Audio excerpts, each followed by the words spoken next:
Hello प्यारे दोस्तों। चलिए आज हम लोग शुरू कर रहे हैं क्लास 12 वेक्टर चैप्टर को शुरुआत करने जा रहे हैं। क्लास 12 वेक्टर चैप्टर को पढ़ेंगे हम लोग और एक एक क्वेश्चन को एनसीईआरटी सॉल्यूशन को भी देखेंगे। तो सबसे पहले चैप्टर का नाम है सदिश।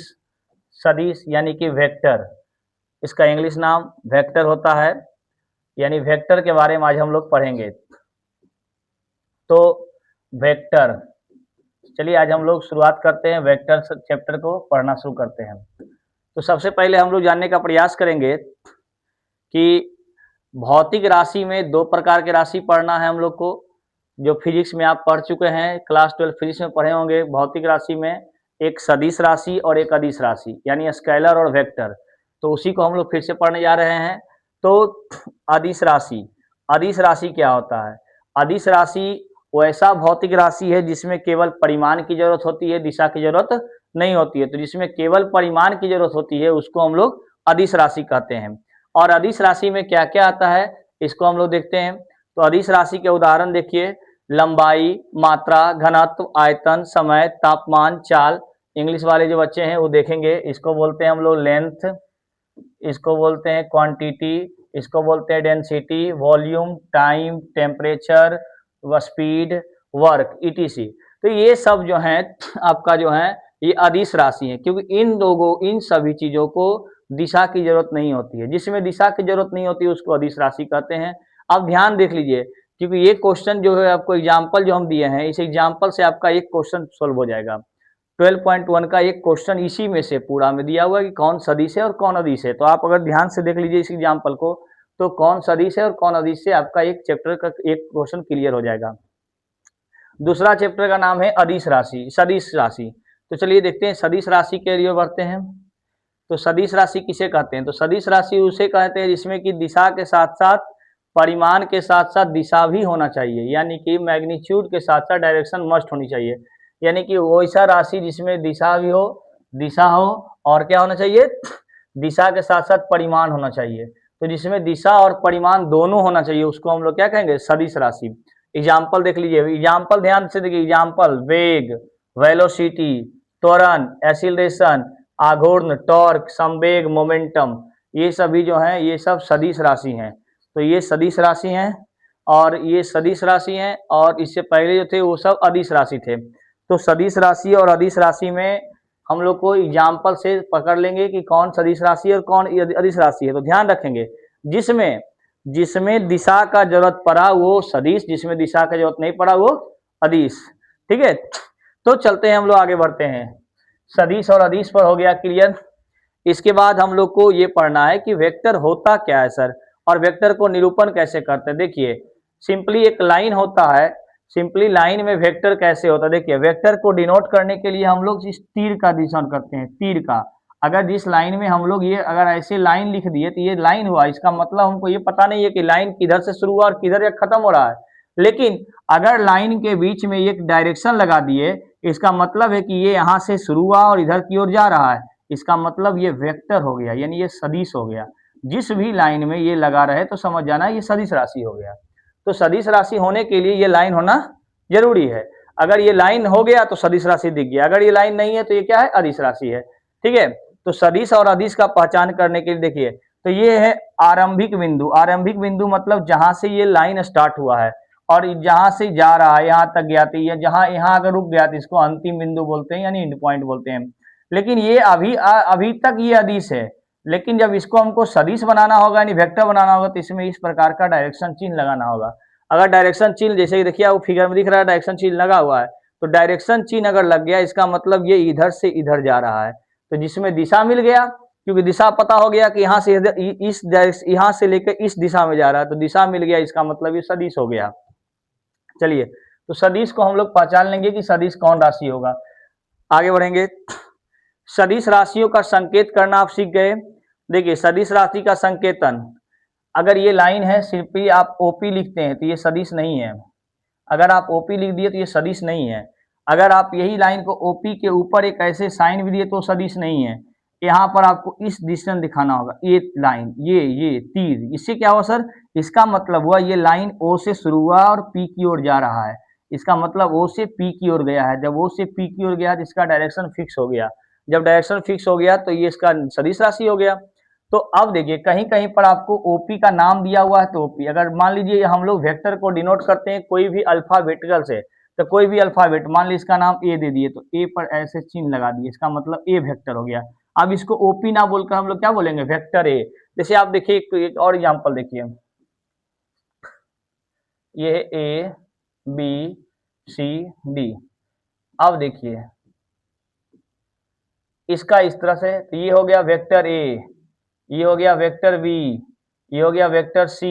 तो सी में इधर ना लिखकर इधर लिखेंगे और डी में इधर लिखा है। इसका मतलब ये हुआ कि देखिए अब यहाँ से वेक्टर ए, ये साइन का मतलब हुआ कि ये ए जो है इधर से इधर चल रहा है, ठीक है। सी जो है इधर से इधर चल रहा है, तो ये जो है कैप ये बताता है कि इसका डायरेक्शन किधर से किधर है। तो डायरेक्शन बताने के लिए इसका प्रयोग किया जाता है।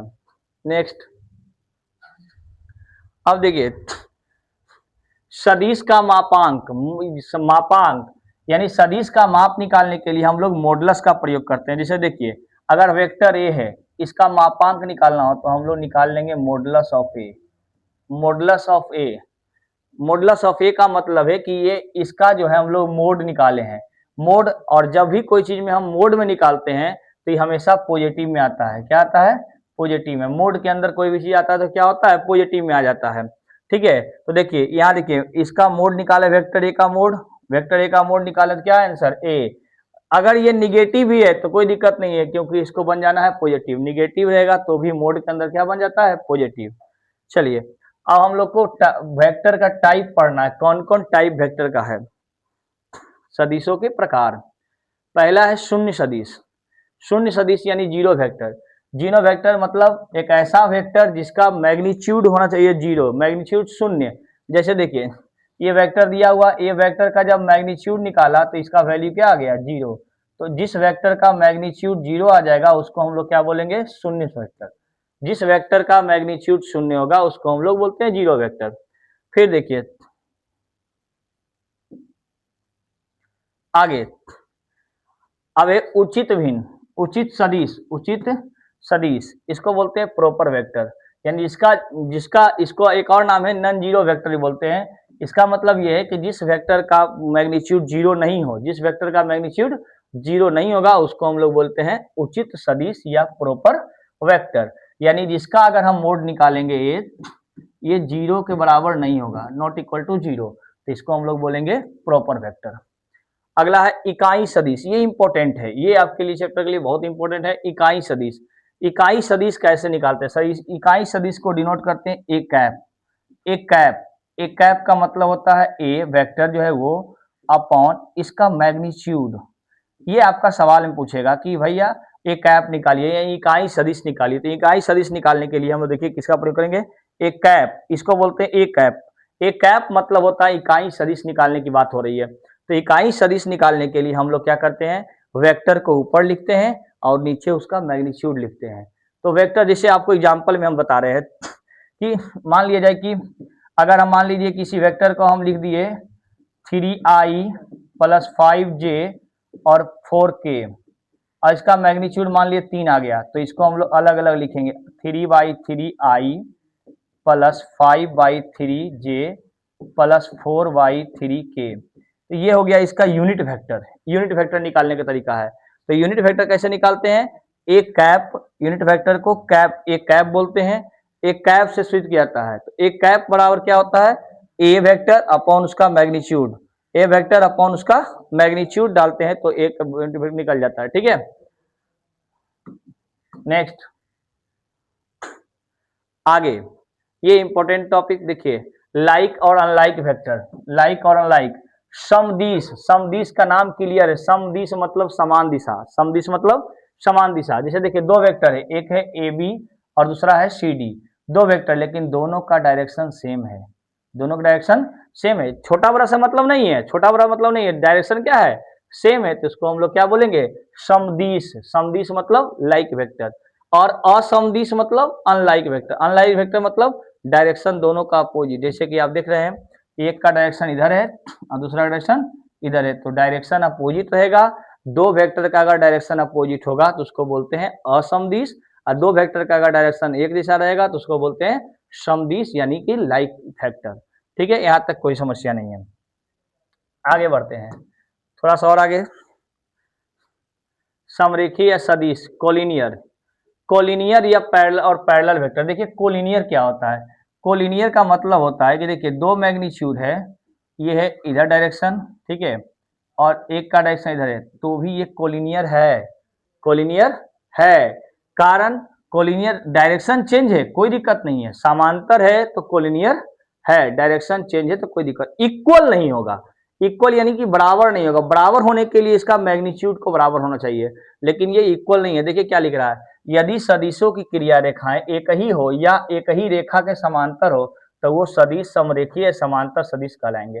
समांतर सदिश यानी देखिए समांतर है, अब देखिए ये भी समांतर है और ये भी समांतर है, तो अब यहां से देखिए कोलिनियर जो हो रहा है वो बराबर भी हो सकता है और बराबर नहीं भी हो सकता है, तो इसलिए कोलिनियर का मतलब होता है समांतर होना चाहिए, समांतर है तो कोलिनियर है, लेकिन बराबर नहीं कहेंगे उसको। कोलिनियर और बराबर में अंतर है, ठीक है, कोलिनियर बराबर में क्या अंतर है, चलते हैं आगे देखते हैं हम। कोलिनियर और बराबर में अंतर है, तो चलिए यहां तक हम लोग पढ़ लिए हैं। एक है अपोजिट वेक्टर, अपोजिट वेक्टर क्या होता है, देखिए अपोजिट वेक्टर क्या है, मान लिया जाए कि एक वेक्टर है, यहाँ से एक वेक्टर लिए यहाँ से ए कैप का, ए कैप, और एक वेक्टर और है, इसका है minus A cap, minus A cap, ये अपोजिट वेक्टर हुआ।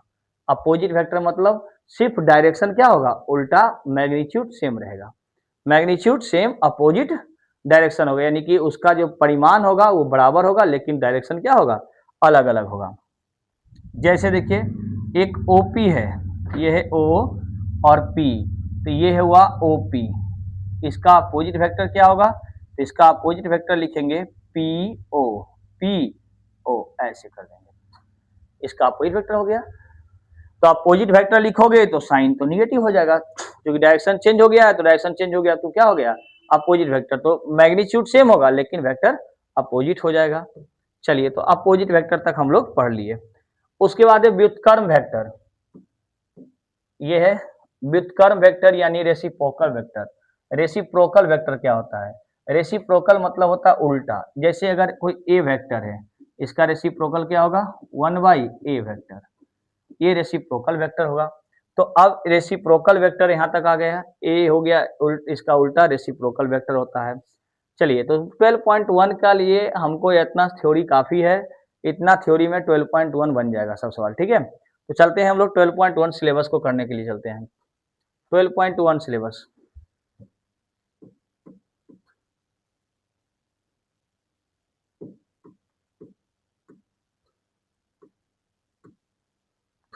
चलिए देखिए 12.1 को करने चल रहे हैं हम लोग।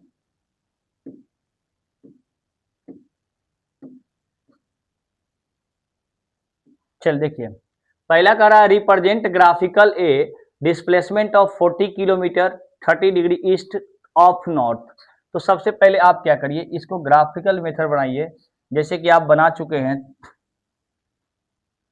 ये हो गया वाई एक्सिस और ये हो गया एक्स एक्सिस, जैसे आप ग्राफ में आते हैं, लेकिन अभी यहाँ पर हम लोग डायरेक्शन पढ़ रहे हैं, तो डायरेक्शन पढ़ने के लिए क्या होता है, ये है ईस्ट, ये है वेस्ट, ये है नॉर्थ और ये है साउथ। तो अब देखिए, तो हमको क्या बोल रहा है, उत्तर से 30 डिग्री पूरब में, उत्तर ये है और पूरब ये है, यानी उत्तर से हमको आना इधर पूरब की ओर, कितना डिग्री, 30 डिग्री, तो ये अगर 30 डिग्री आए तो यही हो गया आपका कितना डिग्री, इसका मैग्नीट्यूड क्या है, 40 किलोमीटर, ये 40 किलोमीटर का एक लाइन होनी चाहिए जो नॉर्थ डायरेक्शन से 30 डिग्री किधर होना चाहिए, ईस्ट की ओर झुका होना चाहिए, यही वेक्टर को आपको निरूपित करना था। तो ये पहला ग्राफ हो गया कि ये हमको रिप्रेजेंट करना था नॉर्थ से 30 डिग्री ईस्ट की ओर, तो 30 डिग्री ईस्ट की ओर कर दिए, यही आपका पहला क्वेश्चन था कि आप ग्राफ में इसको कैसे डिनोट करेंगे। ठीक है, दूसरा क्वेश्चन की ओर देखते हैं। देखिए classify the following measures as a scalar और वेक्टर, आपको बताना है कौन स्केलर है कौन वेक्टर है, यानी कौन अदिश है और कौन सदिश है। तो ये आपको हम बताए थे भी थ्योरी में कि एग्जाम्पल को देखिए, एग्जाम्पल से आपको सटीक समझ में आएगा।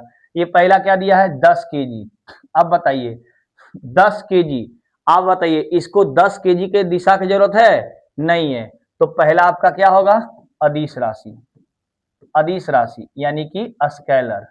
क्या हुआ स्केलर? क्योंकि इसको दिशा की जरूरत नहीं थी। दूसरा कह रहा है 2 मीटर नॉर्थ वेस्ट, तो बता दिया, दिशा दिया हुआ है नॉर्थ से वेस्ट, यानी 2 मीटर कह रहा है नॉर्थ वेस्ट। इसका मतलब हुआ ये उत्तर से पश्चिम की ओर चल रहा है, यानी डायरेक्शन क्या है? फिक्स। तो ये क्या होगा? वेक्टर, यानी कि सदिश राशि होगा। क्लियर? तीसरा पॉइंट क्या कह रहा है क्वेश्चन? कह रहा है 40 डिग्री। अरे तो 40 डिग्री किधर से? पूरब से, पश्चिम से, उत्तर से, दक्षिण से? नहीं फिक्स है। जब नहीं फिक्स है तो क्या होगा? अदिश राशि। जिसका दिशा फिक्स होता तो सदिश की बात करते। चौथा चौथा कह रहा है कि 40, क्या लिखा है? 40 वाट। 40 वाट। अब बताइए हमको वाट से क्या मतलब भाई? 40 वाट से मतलब ये है कि 40 वाट, कोई दिशा की जरूरत ही नहीं है, इसमें दिशा दिया ही नहीं है, तो ये क्या होगा? अदिश। मैग्नीट्यूड सिर्फ दिया है, दिशा की चर्चा ही नहीं किया है। जिसे मैग्नीट्यूड यानी परिमाण दिया, दिशा नहीं है, तो क्या हो गया? अदिश। ये पांचवा देखिए सवाल, आप क्या दिया है? 10 के पावर माइनस 19 कूलम। अरे तो कूलम है ये, आप देखिए ये क्या है? अदिश। क्यों? क्योंकि ये कूलम तो सर चार्ज है, चार्ज है, तो चार्ज का डायरेक्शन थोड़ी पता है कि चार्ज बैठल है, उठल है, चल रहा है, इससे कोई चर्चा नहीं है। इसका मतलब इसका अदिश डायरेक्शन का कोई पता नहीं है, इसलिए क्या होगा? अदिश। छठा सवाल आपका मीटर पर सेकंड लगा दिया, 20 मीटर पर सेकंड स्क्वायर। अब आप बताइए ये किसका मात्रक है मीटर पर सेकंड स्क्वायर? सर ये त्वरण है। त्वरण मतलब एसिलरेशन है, एसिलरेशन।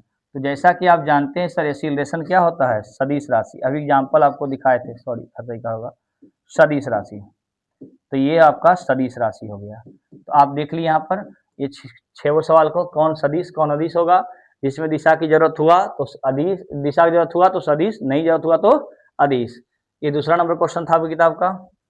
नेक्स्ट क्वेश्चन, अगला क्वेश्चन है classify the following as scalar and vector quantity. Same, चलिए वही क्वेश्चन है, सिर्फ आपको ये देखना है कि कौन में दिशा की जरूरत है और कौन दिशा की जरूरत नहीं है। तो पहला क्या है? टाइम। टाइम यानी कि समय। समय को दिशा की जरूरत है क्या? नहीं सर, कोई समय की जरूरत नहीं है। दूसरा, दिशा की जरूरत नहीं है तो क्या होगा? स्केलर। स्केलर मतलब अदिश राशि होगा। दूसरा क्या है? डिस्टेंस। डिस्टेंस यानी कि दूरी। दूरी को दिशा जरूरत है क्या? पता है क्या दूरी? अगर आपको यहाँ से बोल दिया जाए पोस्टल पार्क जाना है तो कोई दिशा अगर पता नहीं है, तो जब पता नहीं है तो कहीं से भी चल जाएगा, कोई इधर से कोई इधर से चल जाएगा। इसका मतलब ये अदिश राशि है, जिस क्योंकि दिशा फिक्स नहीं है। जब तक दिशा फिक्स नहीं होगा तो अदिश सदिश नहीं होगा। तीसरा, ये फोर्स। फोर्स बराबर होता है एम ए, और ये क्या है? ए त्वरण। अभी बताए थे त्वरण क्या होता है? सदिश। तो बल क्या होगा? सदिश राशि होगा, क्योंकि बल का दिशा की आवश्यकता होती है। बल बल उधर लगा रहे हैं कि बल इधर लगा रहे हैं, बल मूविंग के डायरेक्शन में लगा रहे हैं या उसके अपोजिट डायरेक्शन में लगा रहे हैं, तो बल की दिशा की जरूरत होती है, इसलिए बल क्या होगा? सदिश। चौथा क्वेश्चन, वेलोसिटी। वेलोसिटी आप जानते हैं, वेलोसिटी मतलब होता है वेग। वेग का डिफरेंस जानते हैं? विस्थापन की दर को वेग कहते हैं। विस्थापन की दर यानी विस्थापन बटा समय। तो विस्थापन क्या होता है? Displacement. Displacement sir vector quantity, यानी वेग भी क्या होगा? वेक्टर होगा, सदिश होगा। ये भी आपको हम उदाहरण एग्जाम्पल बताए थे सदिश का, दिश का। छठा क्या है? कार्य। कार्य। कार्य क्या है? अदिश राशि है। एग्जाम्पल में ऊपर हम दिखाए थे, अदिश में लिखवाए थे कार्य। इसमें भी दिशा की जरूरत नहीं है। जब बल लगेगी तो उसमें दिशा की जरूरत होगी, तो बल हम दे दिए हैं सदिश राशि, लेकिन कार्य क्या है? अदिश राशि है। ये आपका क्वेश्चन नंबर 3 हो गया। ठीक है, नेक्स्ट क्वेश्चन, चौथा इंपॉर्टेंट सवाल है ये आपका, ये सवाल पूछा हुआ भी है। कह रहा आइडेंटिफाई द फॉलोइंग वेक्टर, सदिशों को पहचाने। पहला है हुआ सदिश को इनिशियल। आप इस वर्ड को नहीं जानते हैं कि सर को इनिशियल क्या होता है। को इनिशियल मतलब ऐसा दो वेक्टर जो एक ही बिंदु से स्टार्ट हुआ हो, ऐसा दो वेक्टर जो एक ही बिंदु से शुरू हुआ है। तो आप बताइए कौन सा ऐसा दो वेक्टर है जो एक ही बिंदु शुरू हुआ है? सर ये बिंदु देखिए, ये वेक्टर देखिए सर, ये इधर से चल गया है ए की ओर और इधर चल गया है डी की ओर। तो देख रहे हैं को इनिशियल का मतलब ही होता है दो ऐसा सदिश जिसमें क्या है, दोनों एक ही बिंदु से शुरू हुआ हो, तो इसका आंसर कौन होगा? वेक्टर ए और वेक्टर डी, ये दोनों जो है कोइंसियल है। कोइंसियल का मतलब ये होता है सर, एक ही बिंदु से दोनों वेक्टर को शुरू होना चाहिए। दूसरा, इक्वल, इक्वल कह रहा है, तो इक्वल कौन होगा? इक्वल है सर बी और डी, कारण दोनों का देखिए मैग्नीट्यूड सेम है, चूंकि ये एक स्क्वायर है, वर्ग है। आप जानते हैं वर्ग स्क्वायर, स्क्वायर का सारा साइड क्या होता है? इक्वल होता है। तो देखिए इसका डायरेक्शन भी इधर से इधर है और इसका डायरेक्शन भी इधर से इधर, और दोनों मैग्नीट्यूड भी सेम है, डायरेक्शन भी सेम है। जब दोनों का मैग्नीट्यूड सेम है और डायरेक्शन सेम है, यानी कि परिमाण भी सेम है और दिशा भी सेम है, तो उसको हम लोग क्या बोलेंगे? समान सदिश, समान सदिश। ठीक है। अगला है collinear but not equal, collinear होना चाहिए लेकिन बराबर नहीं। तो सर इसका ऑप्शन नंबर 3 का आंसर होगा ए और सी। सर देखिए ये दोनों का पैरेलल है, अभी बताए थे कोलिनियर में, ये दोनों पैरेलल है, इक्वल भी होता, लेकिन सर डायरेक्शन खाली चेंज है, इसका डायरेक्शन इधर है और इसका डायरेक्शन इधर है। तो डायरेक्शन के कारण ये दोनों इक्वल नहीं हुआ, लेकिन मैग्नीट्यूड में इक्वल है, लेकिन डायरेक्शन में इक्वल नहीं है। तो यही होगा आपका ए और सी वेक्टर। चलिए, तो ये आपका पहला एक्सरसाइज खत्म हुआ, 12.1 खत्म हो गया। फिर अगले क्लास में हम 12.2 का आपको सॉल्यूशन देंगे। जय हिंद।